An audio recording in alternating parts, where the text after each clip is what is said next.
Welcome to the HCI family of podcasts. We're your source for personal, professional, and organizational growth and development.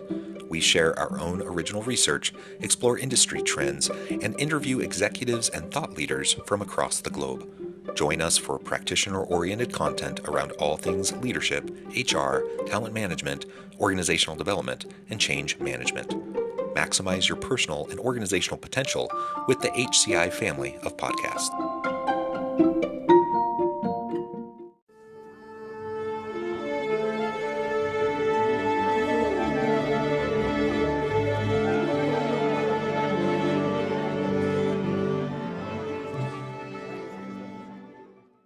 Shelmina Babai Abji, welcome to the conversation today. It's an honor to be here. Thank you for having me, John. It is a pleasure to be with you. I'm joined by my co-host, Angela Schill. And today, Shelmina is joining us from the Pacific Northwest, the Seattle, Bellevue area. Angela and I are south of Salt Lake City in Utah. Today, we're going to be talking about Shelmina's book, Show Your Worth, 8 Intentional Strategies for Women to Emerge as Leaders at Work. First of all, I love the title. Super important, perfect fit for what we're trying to accomplish with this podcast. Thank you so much for joining us.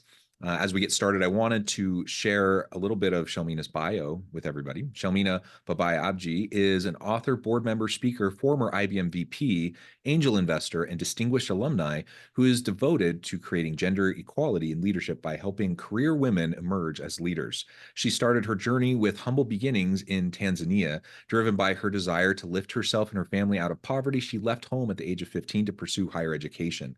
When she started her career, she was an underrepresented woman in the male-dominated field of technology. She was also undereducated as compared to others, underprivileged in her economic status, and underproficient in the language and culture. She went from being the first college graduate in her family to becoming one of the highest-ranking women of color at IBM while raising her 2 children as a single mother.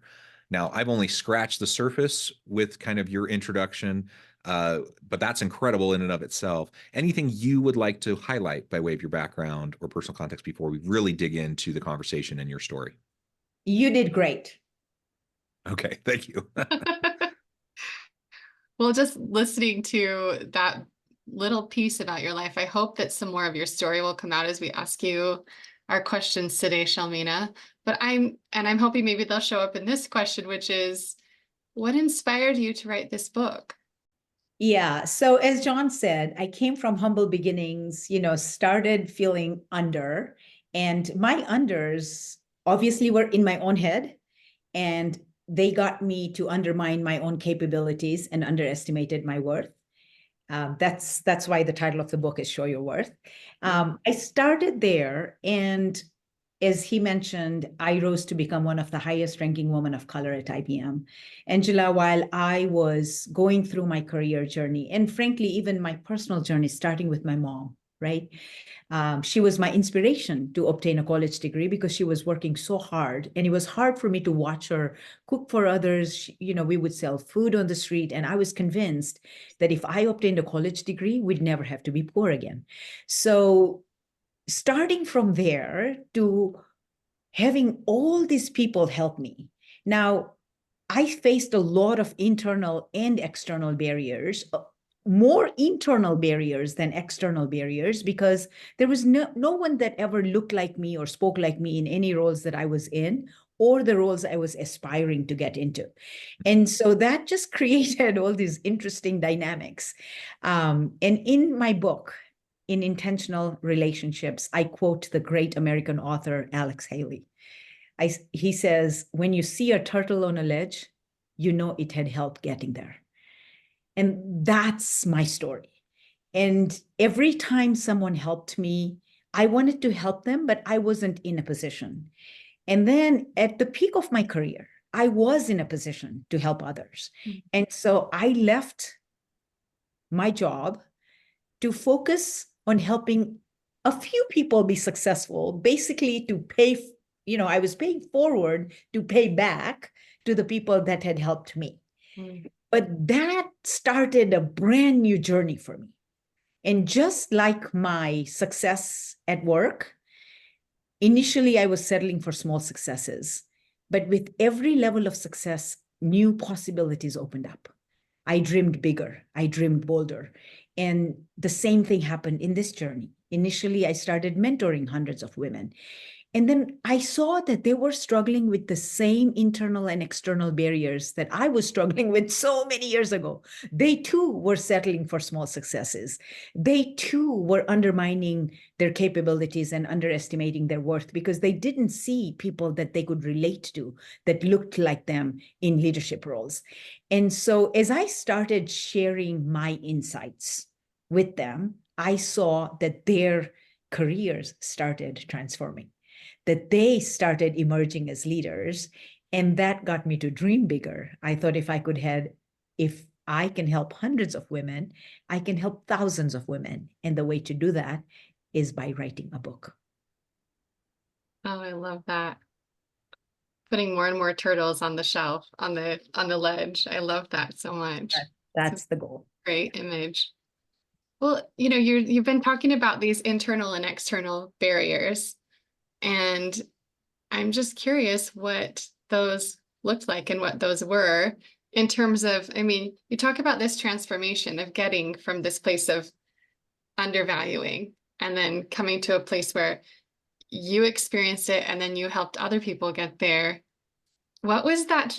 I mean, I'm curious about the barriers and also what the transition looks like from people who are taking small wins and suddenly their careers are transforming because of this information.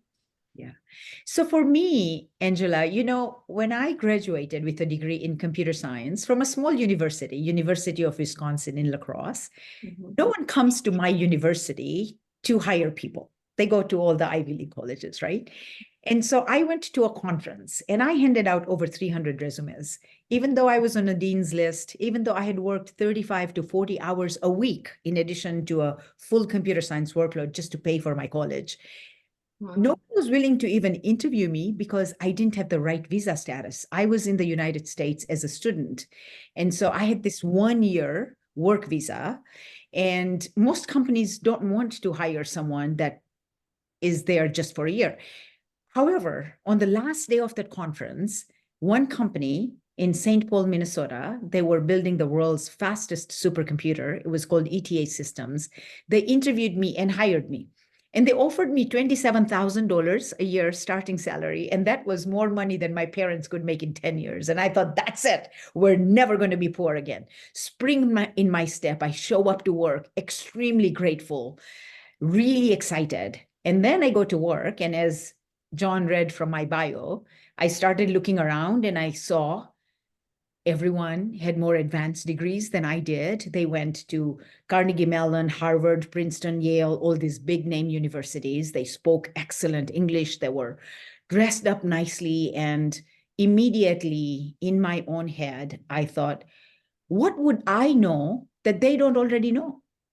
What value will I be able to create for this organization? And so what that did is it instilled fear of speaking up. And so while I did, as a programmer, you know, you sit at your computer and you do a great job. I did a great job at that. But whenever I had an idea outside of my project, if we were in a meeting, I was afraid to speak up because my voice of fear ringing loud in my head, Shelmina, don't speak up. There's nothing you know that they don't already know. If you speak up, they might even fire you. They will know you're stating the obvious. You might sound stupid. All this negative mental chatter. And the good news, which did not seem like good news at that time, the good news, and it seems like every adversity that came my way was actually a blessing in disguise. And so the good news was that within a year, Angela, if I didn't figure out a way to create unique value, not any value that everyone else can create, unique value that makes me difficult to replace, then by law, they were required to hire someone that had the right visa status. And they were a startup company. They wouldn't go through the expenses, the resources that would be required to keep me here. And so that put me sort of between a rock and a hard place. And it became the compelling event that forced me to face my fear and to speak up. And, you know, courage is not the absence of fear. It's just doing what you need to do because you must do it. And so the first time I spoke up, my stomach was tight. I didn't breathe until I was done. But the point is, and this is what my TEDx talk is about, right? Is a lot of women have a tendency to undermine their capabilities. A lot of women are afraid to speak up, especially in front of senior executives. And if you want to emerge as a leader, if you want to get visibility, then you must learn to speak up. You must learn to face your fear. And so that's an internal barrier that you asked for an example. The external barrier comes, but first you have to have victory over your internal barriers. Otherwise, you will not be able to fight the external barriers.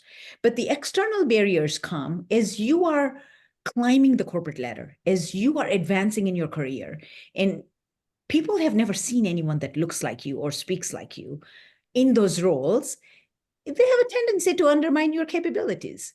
And when someone does that, you have a tendency to react. But that's the last thing you want to do. So I have coined this term. Actually, it's called the power quotient. Your power quotient is your ability to pick an empowering response to a disempowering stimulus, whether the stimulus is internal, like fear, or external, where someone undermines you, because you have the capacity to just stop, scan your mental chatter, because your mental chatter will be telling you to react. Yeah. But you can scan your mental chatter and you can intentionally pick an empowering response by feeding the voice. Instead of fear, feed courage. I love that so right, much. Right? It's amazing. Right? Instead of getting upset at this individual, which is not going to serve you, you're going to give your power away to that individual. What you want to do is feed your voice that says, we got to educate him. Let's show your worth, prove your capabilities, demonstrate what you're able to achieve, and change their opinion. It's not their fault that they're undermining you. They just don't know better. I like the generosity of that. I do think sometimes, unfortunately, people do know better, but trying to be generous and giving people the benefit of the doubt, I think it is a more productive path to try to accomplish what you want to accomplish. Like Angela said, I love everything that you're saying, and for a moment, I'm putting on, I'm a dude, and so I'm thinking of myself as an advocate and an ally. That's my desire. That's my intention, but I also realize, one of the things I find myself struggling with is the balance between advocacy versus empowerment. Maybe that's the right way to put it. I'm not sure, because I hesitate. I don't want to speak for other people. I don't want to have to fight other people's fights for them and thereby disempower them, right? Because though my intentions might be good, I can undermine them and how they're perceived by others if I step in places where maybe it would be better for them to lean into their courage and do it themselves. I'm wondering, any thoughts on how, for dudes like me who want to help, but also not inadvertently harm. How can I go about doing that? I love that question, John. Thank you so much for asking. So you are 100% right, is that when they are in the room, you want to encourage them to speak up. You could coach them, you could build them up, you could give them my book, you could ask them to watch my TEDx talk, but don't fight their battle for them. Show them that you have confidence in them, that they can fight their own battles. Mm-hmm. But when they are not in the room, you must advocate for them. And what I tell women is that, and I use the term sponsors, right? So your sponsors are the people that are going to speak up for you when you're not in the room. And I tell women that they're not going to speak up for you because you're a woman or because they like you. Because if they advocate for you and if they recommend you for a big job, if you fail, that goes against them. And so it is up to you to earn that sponsorship. It is up to you to prove your worth and to show your worth predictably and consistently, so they know that no matter what kind of position you're going to be put in, because in a new role, there's going to be uncertainty. And you have to be able to deal with that uncertainty. It will require new competence. You have to have shown that you have the ability to build new competence by stepping outside your comfort zone. Because here's the thing, John, the world takes you at your own estimate. If you don't trust yourself to take on tough assignments, no one's going to give you tough assignments. If you don't have trust in your own competence, in your own confidence, you can't expect them to. Now, it is a journey. People like you can encourage women along the way, but you can't do it for them because they have to be in those situations and be able to get it done. And that's how they're going to build their confidence. Yeah, I like that. The contrast here, as I'm hearing you talk, I'm thinking, man, I've been in so many rooms, so many meetings with, there are just so many mediocre white guys who sit on boards and are in executive leadership roles. So like the standard for what you're describing for women is a different standard than I think white guys have to deal with, that just get invited into the room. And that's unfortunate, but it's also the reality. Yeah. Exactly. And this is why my focus on advancing women into leadership roles, because until there are enough of us visible in all those high-level roles, these conscious, unconscious biases, negative stereotypes will prevail.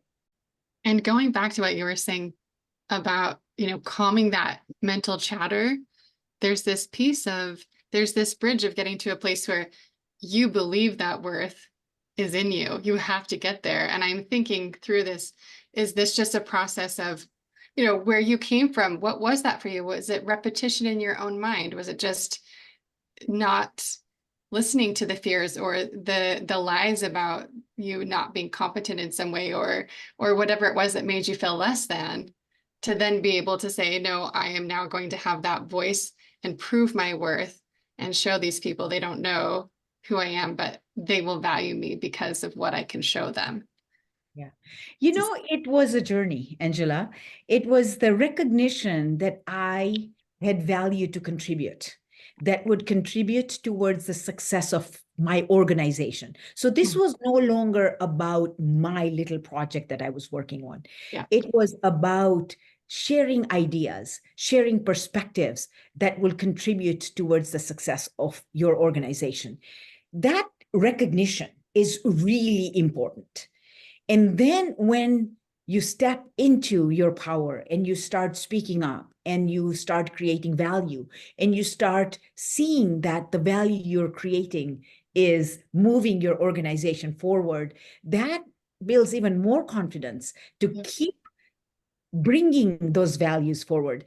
And for me, I also had to go through learning how to speak in a way that I would be heard. Because English is not my first language, right? And so it's up to us. We have to own this, right? And then when people were interrupting me, I had to learn how to not let them interrupt me.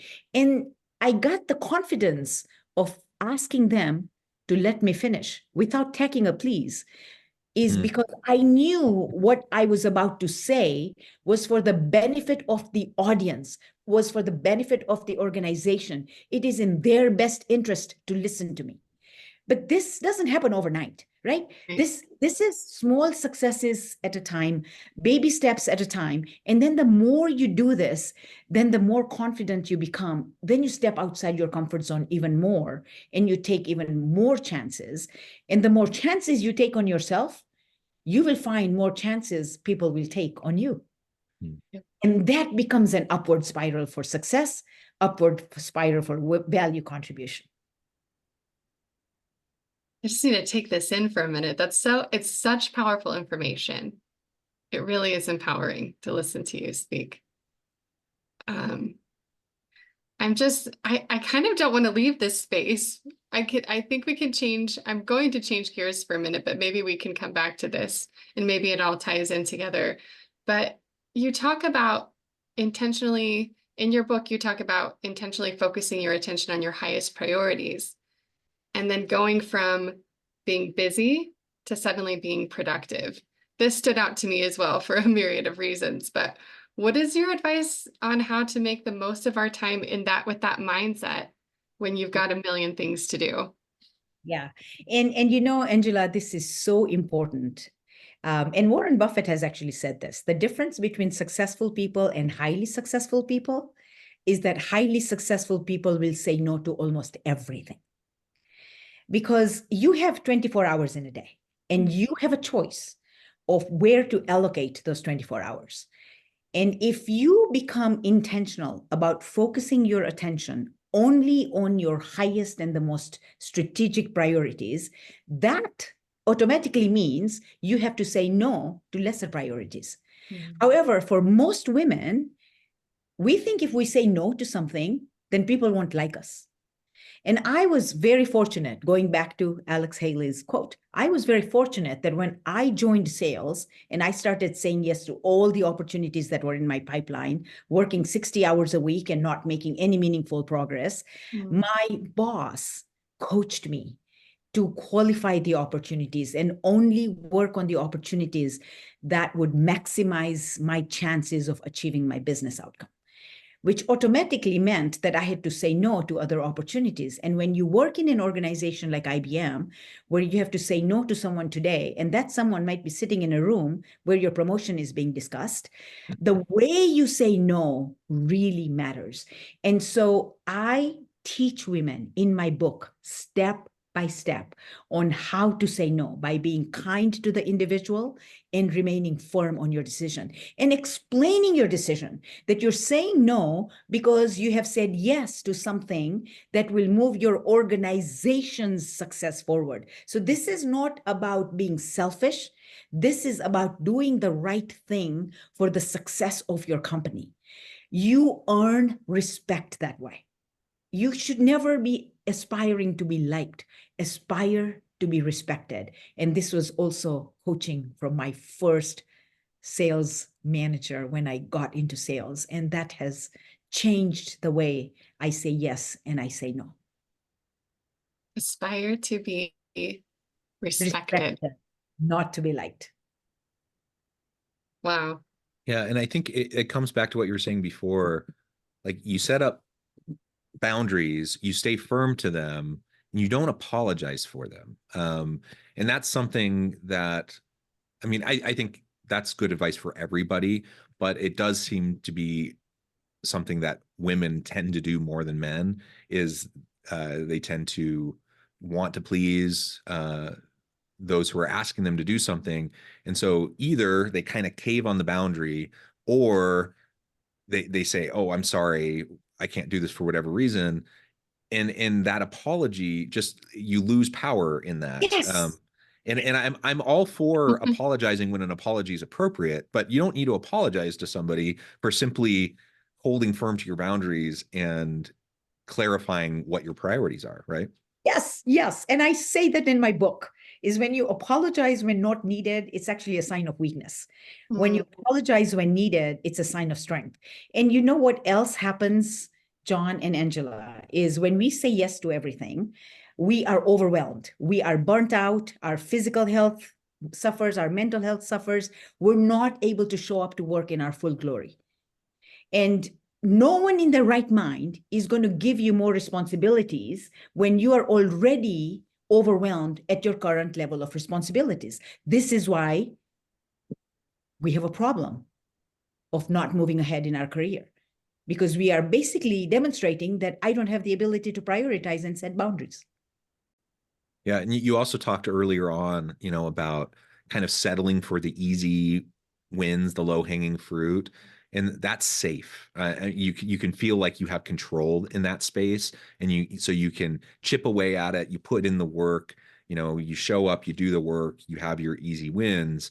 But the big wins always take more of a gamble. They always take more of kind of a that aspirational intention with your recognition, you may not actually get there, and you may fall on your face, and to be okay with that, to be okay with learning from the setbacks that may occur as you're trying to grow and develop.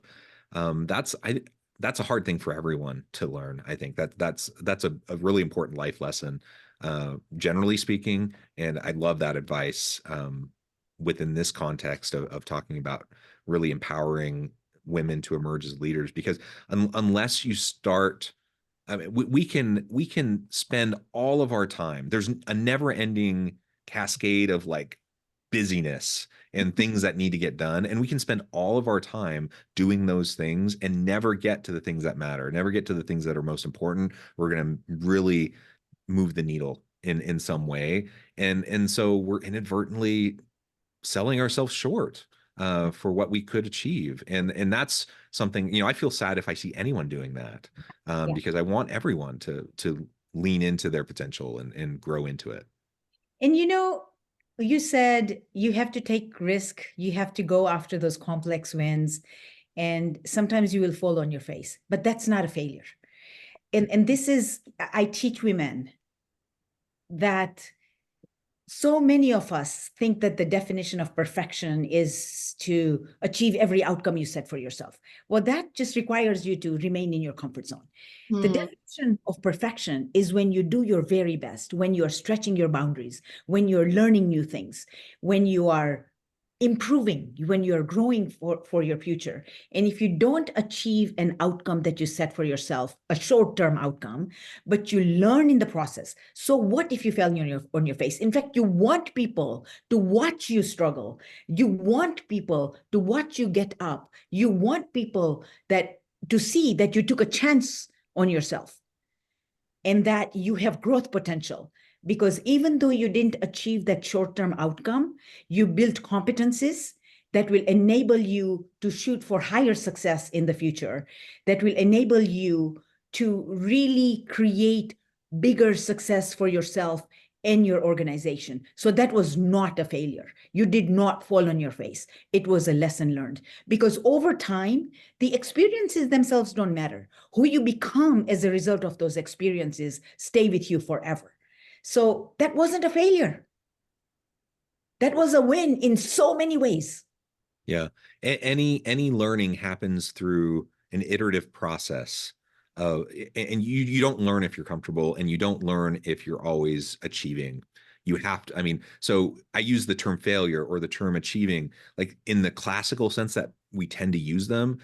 We need to reframe these terms, and we need to reframe like what it even means, because uh, I completely agree with what you just said. I think too often we really sell ourselves short because of the fear of failure, without recognizing it's the very act of doing and putting ourselves out there that is going to help us ultimately achieve something in the future. It may not be exactly what we had envisioned in our mind and aspire to, but new doors open for us to do new cool things only if we're going to get out of our comfort zone. Absolutely. And so I tell women there's no such thing as failure. It's all about lessons learned. The other thing is the trust that you build within yourself, the deep-seated confidence only comes when you have taken on this assignment that pushes you completely outside your comfort zone, and you fell on your face and you struggled and you got help and you got up. And then you look back and you say, wow, I was so scared, but I figured it out. That self-narrative that you tell yourself, I was so scared, but I figured it out, and look at what I learned in the process, that starts building this deep-seated confidence that will allow you to push yourself even further outside your comfort zone, and that creates an upward spiral for success. Well, when I think about what you did, I have to be honest, at the beginning, when you said you left your job to go help other people, to pay back and forward, and then you kept dreaming bigger and bigger. That made me uncomfortable just to hear that, even though, because now you know where you landed and what you're doing, and you can see the value in it. But to have the bravery to go forward, that was amazing to me. and is a testament to what you're saying now, to be quite honest. That's inspiring. And, you know, we talk about all of these, roles that we play as women, because it's not just our careers, right? As women, we are mothers, we are daughters, we are so many different roles. We're caregivers. And so this is another interesting element when we're talking about the to-do list and prioritizing, and how do we find that when we have limited time and energy, then how do we find that intentional, as you're focusing on in this book so beautifully? How do we do that when we're talking about a work-life balance? I think that it can apply to all of us. Yeah. Women and men. You are 100% right, Angela. It doesn't matter how much we love our career. We are never just about our careers.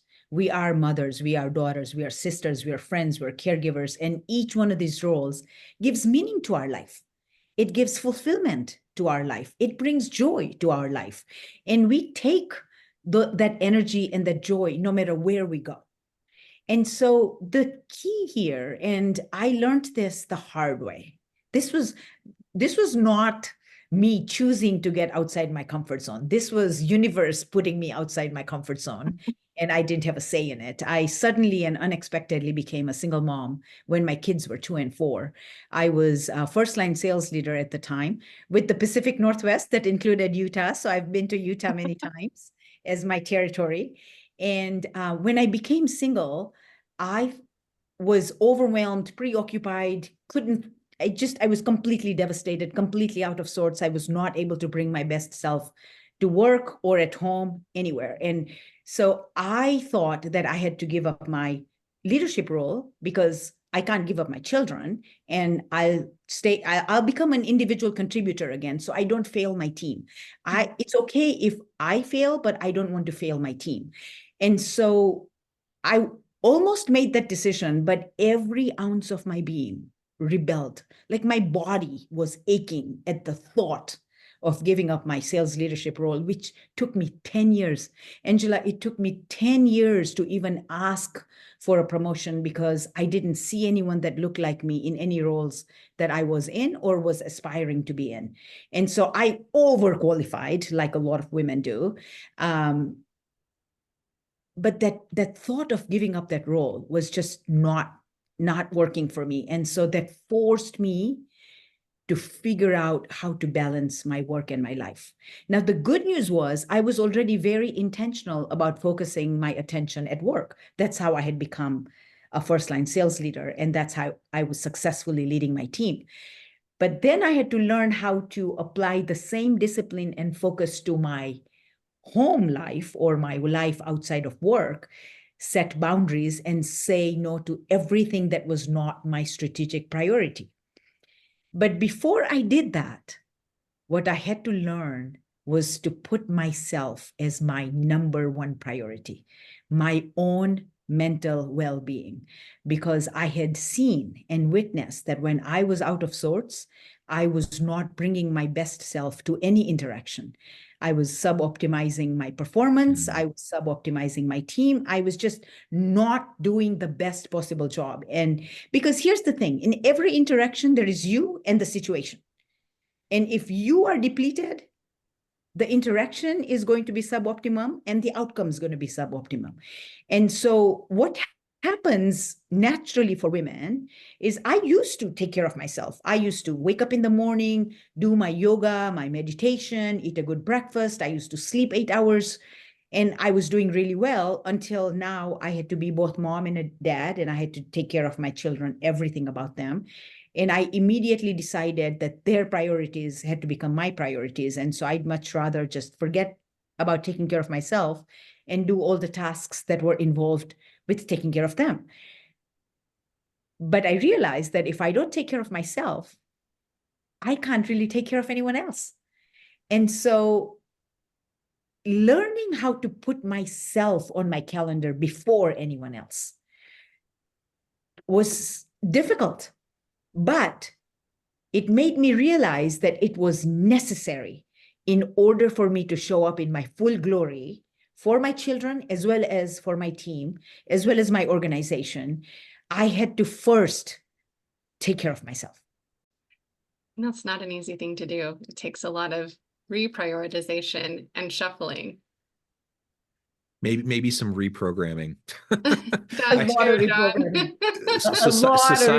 Society says something different, right? And I think that, yeah, I think that's a really, really hard thing. There's a But lot of unlearning we as Yeah. women do, because naturally we are wired to say yes to everything. We are wired to take care of everyone else before us. And this wiring doesn't serve us well. And then when you recognize that you're wired a certain way, the good news is you can rewire yourself. Yeah. Well, Shelmina, I note the time. This has just been a great conversation. I think we could go on for hours, but we probably need to let you go and get on with your busy day. So we're going to start to wrap up. But before we wrap up, we wanted to give you a chance to share with the audience how they can connect with you, find out more about your work, where they can find your book, and then give us the final word on the topic for today. Okay. So the book, you can find it online. Any of your local booksellers in Utah, please go ask them if they're not keeping it on the display. You can find me on LinkedIn. I have a website. If you just type my name, you will see that. And the final message that I want to leave for people is, especially as we are approaching International Women's Day, the theme this year for Women's History Month is Inspire Inclusion. And so I want us women to take the ownership of stepping into the leadership pipeline and truly doing the work that it takes so we collectively inspire inclusion in leadership roles. And I am doing everything in my power to make sure that this Women's History Month doesn't become just another hashtag. And what I mean by that is last year for Women's History Month, the hashtag was no more biases. We all got up, took pictures, put our hands like this. And today, there's more biases in the workplace because of all the geopolitical situations that we're faced with. And so let's truly inspire inclusion in leadership roles by taking ownership, stepping into the leadership pipeline. I am teaching you how to continue to emerge as a leader and thrive as a leader. So bet on yourself. Take a chance on yourself and do this. And when we do this collectively, we will achieve gender equality in leadership roles, and we will rewrite the rules of the workplace because there will be enough of us in every role, in every level, in every organization. I love it. Bet on yourself. Absolutely. Shelmina, it's just been a pleasure. I encourage the audience to reach out, get connected, find out more about what Shelmina can do for you. Check out the book. And as always, I hope everyone can stay healthy and safe, that you can find meaning and purpose at work each and every day. And I hope you all have a great week.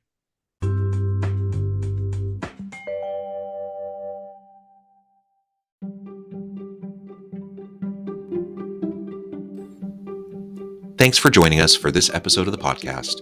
We hope you stay healthy and safe, and please join us again soon.